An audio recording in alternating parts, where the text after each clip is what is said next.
Hello everyone. तो पिछले video में हम लोगों ने डिस्टेंस और डिस्प्लेसमेंट के कॉन्सेप्ट के बारे में सीखा था। उस पे बेस्ड मैं आपको एक एग्जांपल बताता हूँ, उसके बाद हम लोग वेलोसिटी और स्पीड के बारे में स्टडी करेंगे। तो देखिए, जैसे मान लेते हैं कि एक सर्कुलर ट्रैक है जिस पे एक ऑब्जेक्ट घूम रहा है। ऑब्जेक्ट यहाँ से यहाँ जाता है, टोटल 60 डिग्री एंगल कवर करता है। इसका रेडियस 2 मीटर है। एंगल कितना कवर करता है? 60 डिग्री। अब आपको इसका डिस्टेंस और डिस्प्लेसमेंट बताना है, इसने कितना डिस्टेंस और कितना डिस्प्लेसमेंट कवर किया है। ठीक है, तो इस सर्कुलर ट्रैक पे ये मूव किया है, तो डिस्टेंस तो इसका यही वाला होगा। तो डिस्टेंस का वैल्यू कैसे निकालेंगे? थीटा इक्वल टू L/R से।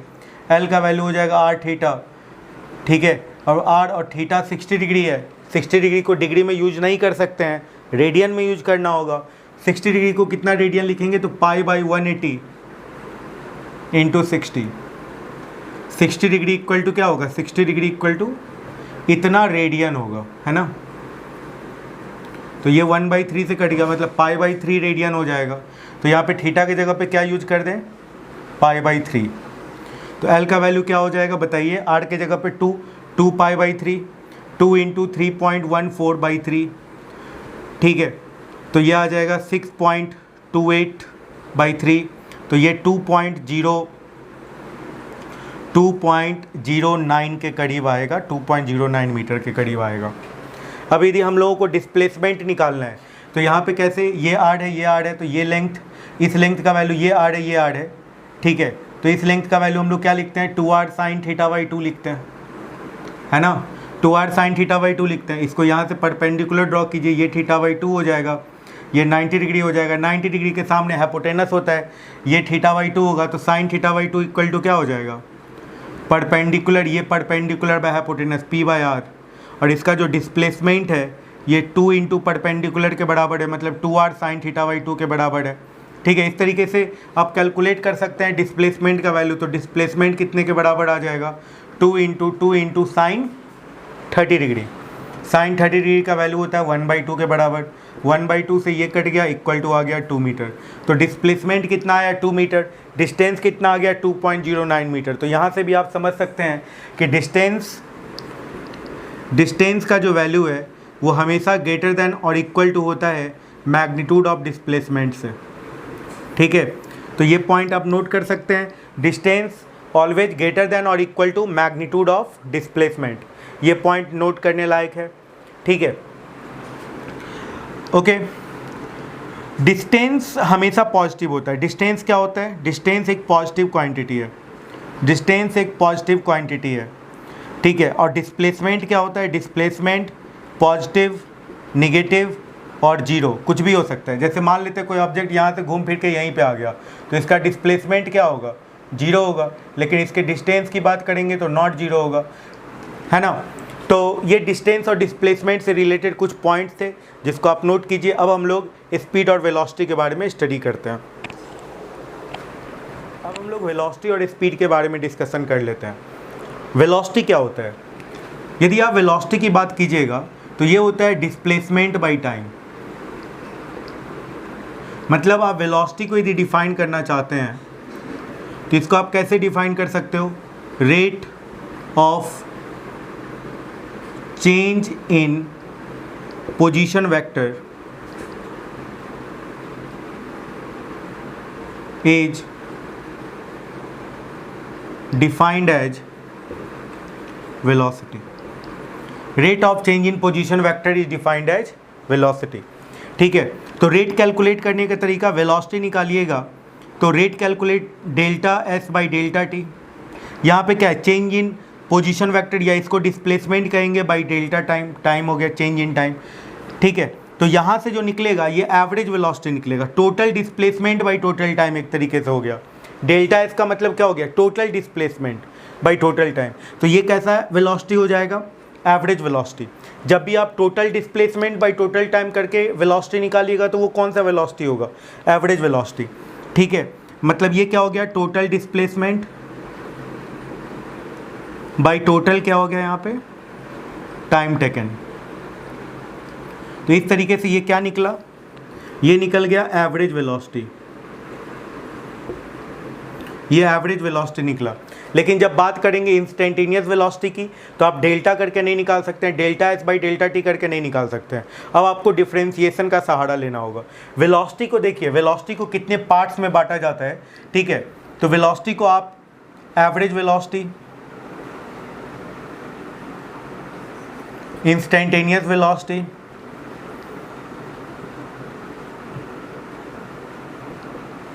ठीक है, uniform velocity, non uniform velocity,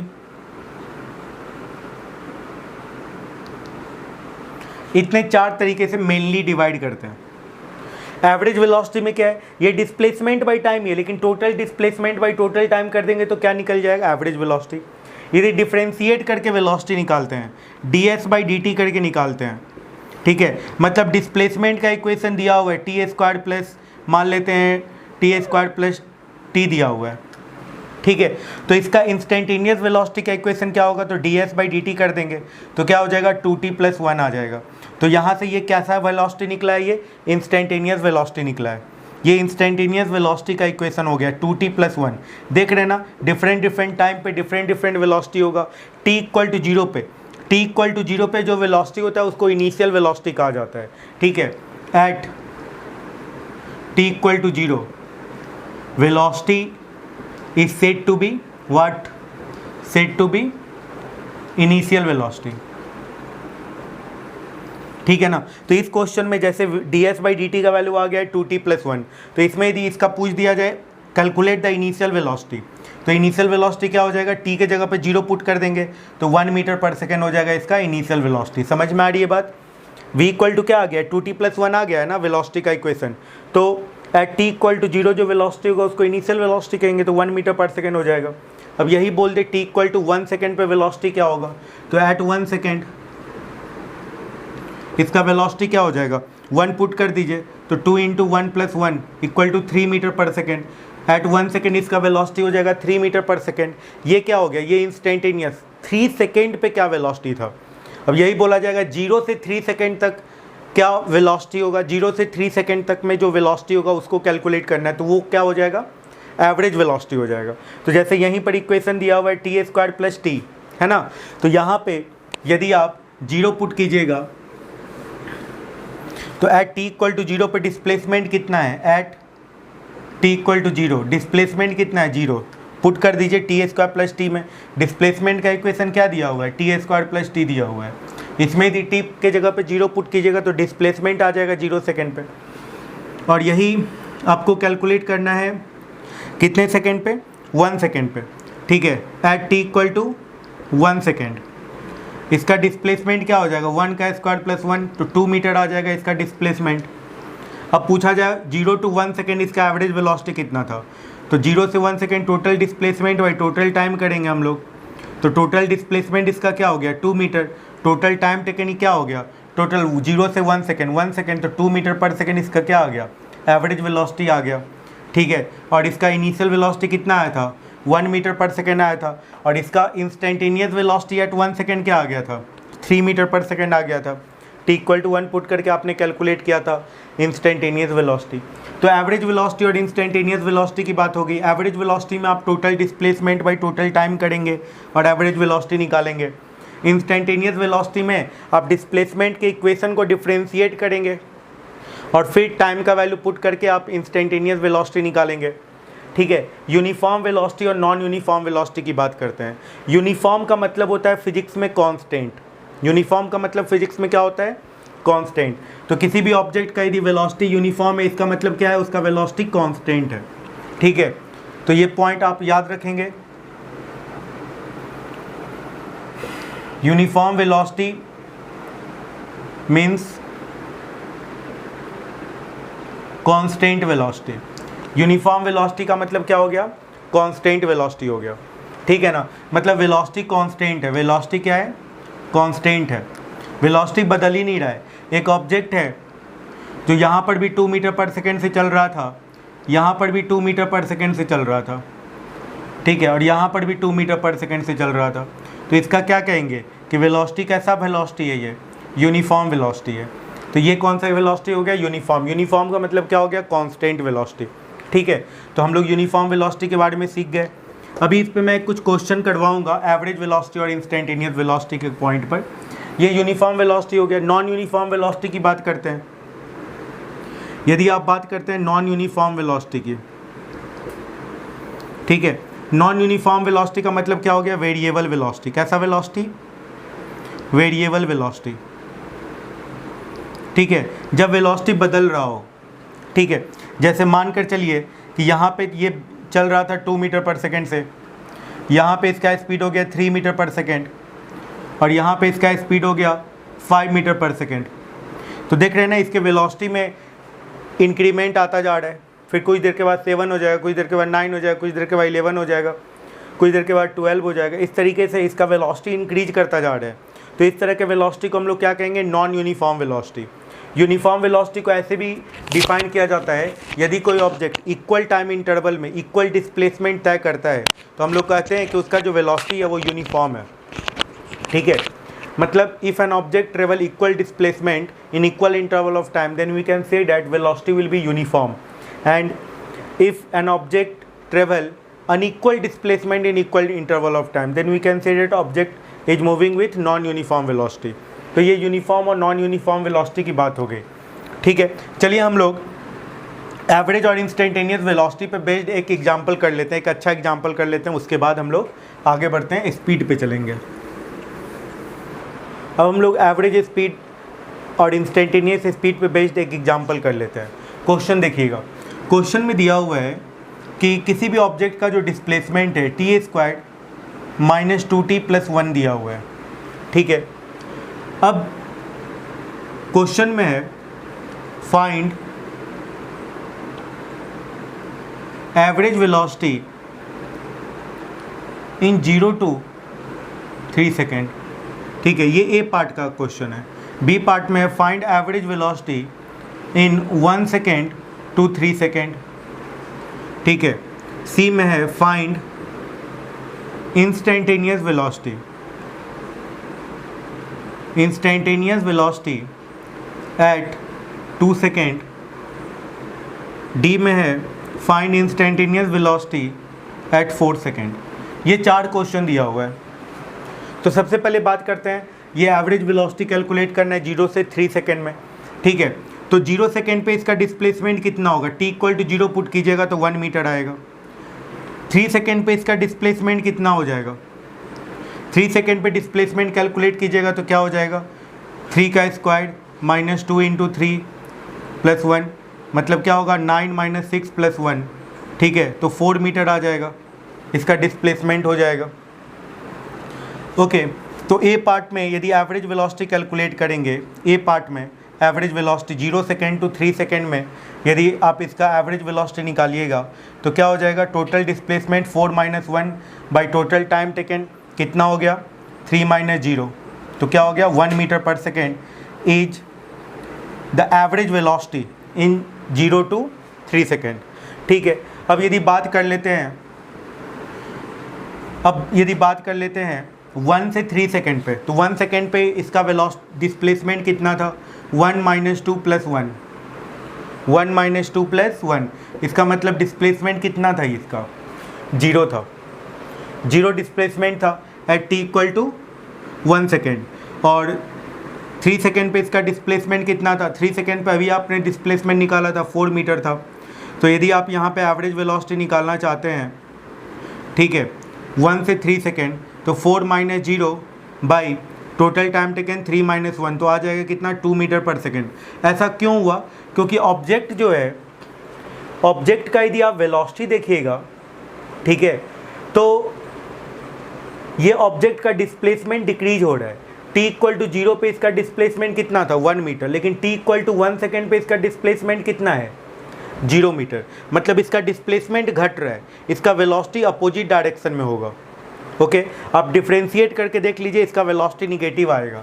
इसको डिफ्रेंशिएट कीजिए, ds/dt यदि कीजिएगा तो क्या आ जाएगा, 2t - 2 आ जाएगा। और t इक्वल टू 0 पुट कीजिएगा तो वेलोसिटी का वैल्यू क्या आ जाएगा, यही वेलोसिटी है। t इक्वल टू 0 पे क्या आ गया, -2 मीटर पर सेकेंड आ गया, मतलब अपोजिट डायरेक्शन में था। इसी कारण से इसका वेलोसिटी डिक्रीज अपोजिट डायरेक्शन में था, तो डिस्प्लेसमेंट इसका डिक्रीज हुआ है, इस कारण से ऐसा आया है। तो ये बी पार्ट का आंसर हो गया। इंस्टेंटेनियस वेलोसिटी निकालना है 2 सेकेंड पे, तो यदि आपको इंस्टेंटेनियस वेलोसिटी निकालना है, इसके सी पार्ट का आंसर निकालना है, तो आप इसको डिफ्रेंशिएट कर दीजिए। तो क्या इक्वेशन आएगा, 2t - 2 ये आ जाएगा। ठीक है, तो इंस्टेंटेनियस वेलोसिटी है 2 सेकेंड चाहिए, तो क्या हो जाएगा 2 × 2 - 2, तो ये आ गया कितना 4 - 2 इक्वल टू 2 मीटर पर सेकेंड। ये the instantaneous velocity at 2 second. ठीक है, और डी पार्ट में क्या आ जाएगा, अब इसी इक्वेशन से काम चल जाएगा, क्योंकि ऑलरेडी हमको इंस्टेंटेनियस वेलोसिटी का इक्वेशन आया हुआ है। ये इंस्टेंटेनियस वेलोसिटी का इक्वेशन है 4 सेकेंड पे, तो 8 - 2 6 मीटर पर सेकेंड इंस्टेंटेनियस वेलोसिटी इसका होगा एट 4 सेकेंड। तो इस तरीके से ABCD चारों क्वेश्चन बन गया। ये था वेलोसिटी से रिलेटेड पॉइंट। ठीक है, अब हम लोग स्पीड से रिलेटेड बात करते हैं। स्पीड में भी वैसे ही हम लोग कैलकुलेट करेंगे, total distance by total time, ये हो जाएगा एवरेज स्पीड, और जब डिफ्रेंशिएट करके स्पीड निकालेंगे तो वो हो जाएगा क्या, इंस्टेंटेनियस स्पीड। देखिए सेम टू सेम, जैसे वेलोसिटी के बारे में हम लोगों ने पढ़ा, ठीक उसी तरीके से स्पीड के बारे में भी होगा। बस अंतर कहाँ पे पड़ेगा, स्पीड में डिस्टेंस होगा और यहाँ पे वेलोसिटी में क्या था, डिस्प्लेसमेंट था। ठीक है, तो यहाँ पर देखिए जब आप बात करते हैं स्पीड की, ठीक है, तो इसको कैसे डिफाइन कर सकते हैं, rate of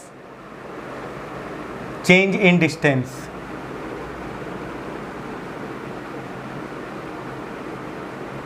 is said to be speed. जिस रेट से डिस्टेंस में चेंज आ रहा होगा वही स्पीड कहलाएगा। ठीक है, तो स्पीड को क्या है, इस स्पीड को भी वैसे ही कैसे हम लोग डिफाइन कर सकते हैं, एक एवरेज स्पीड हो जाएगा, एवरेज स्पीड। तो एवरेज स्पीड को कैसे कैलकुलेट करेंगे, total distance by total time. ठीक है, इसको मैं फास्ट इसलिए बता रहा हूँ क्योंकि स्पीड और वेलोसिटी में बहुत सारा सिमिलरिटीज़ है, और जो जहाँ पे अंतर है वो मैं आगे बता दूंगा आपको। Total distance by total time, ये हो गया average speed. Instantaneous speed, instantaneous speed क्या हो जाएगा, तो यहाँ पे जब डिफ्रेंशिएट करके हम लोग निकालेंगे तो जो स्पीड आएगा वो इंस्टेंटेनियस स्पीड आ जाएगा। डिस्टेंस का इक्वेशन दिया हुआ है, डिस्टेंस का टाइम पे डिपेंडेंट इक्वेशन दिया हुआ है, जब उसको टाइम के रिस्पेक्ट में डिफ्रेंशिएट करेंगे तो इंस्टेंटेनियस स्पीड आएगा। ठीक है, फिर इसी तरीके से होगा यूनिफॉर्म स्पीड। यूनिफॉर्म स्पीड का मतलब क्या होता है, कांस्टेंट स्पीड। यूनिफॉर्म स्पीड मतलब कांस्टेंट, मतलब स्पीड यदि नहीं बदल रहा है तो क्या कहलाएगा कि यूनिफॉर्म स्पीड कहलाएगा। ठीक है, और नॉन यूनिफॉर्म स्पीड क्या होता है, नॉन यूनिफॉर्म स्पीड का मतलब क्या हो गया, वेरिएबल स्पीड। ठीक है, यदि स्पीड बदल रहा हो तो उसको क्या कहेंगे हम लोग, नॉन यूनिफॉर्म स्पीड कहेंगे। स्पीड एक पॉजिटिव क्वांटिटी है, डिस्टेंस की तरह स्पीड भी क्या है, एक पॉजिटिव क्वांटिटी है, यह हमेशा पॉजिटिव होगा। ठीक है, ओके, लेकिन स्पीड और डिस्टेंस में भी एक अंतर है, डिस्टेंस हमेशा इंक्रीजिंग होगा, डिस्टेंस कभी घटेगा नहीं, लेकिन स्पीड घट भी सकता है। ठीक है, तो ये इंक्रीज एंड डिक्रीज,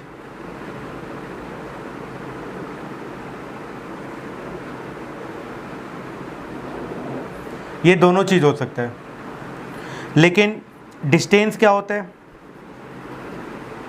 ये हमेशा इंक्रीजिंग नेचर का होता है। ठीक है, डिस्टेंस और स्पीड में ये अंतर है कि डिस्टेंस 1 मीटर के बाद आप फिर से 1 मीटर और चलिएगा तो 2 मीटर हो जाएगा, लेकिन यदि कोई 10 मीटर पर सेकंड से चल रहा है, ब्रेक मार देगा तो उसका स्पीड क्या हो जाएगा, 5 मीटर पर सेकंड हो जाएगा, फिर 2 मीटर पर सेकंड हो जाएगा, फिर रुक भी सकता है, तो रुक जाएगा वो। ठीक है, तो ये सब कुछ अंतर है स्पीड और डिस्टेंस में। डिस्टेंस से ही स्पीड जो है डिस्टेंस से ही बना है, लेकिन डिस्टेंस और स्पीड में भी अंतर है। डिस्टेंस हमेशा बढ़ता है, स्पीड घटता भी है, मतलब डिक्रीज भी होगा। ठीक है, वो डिपेंड करेगा कि किस रेट से डिस्टेंस को ट्रेवल किया जा रहा है। ठीक है, तो नेक्स्ट वीडियो में हम लोग पढ़ेंगे एक्सेलरेशन के बारे में। Thank you.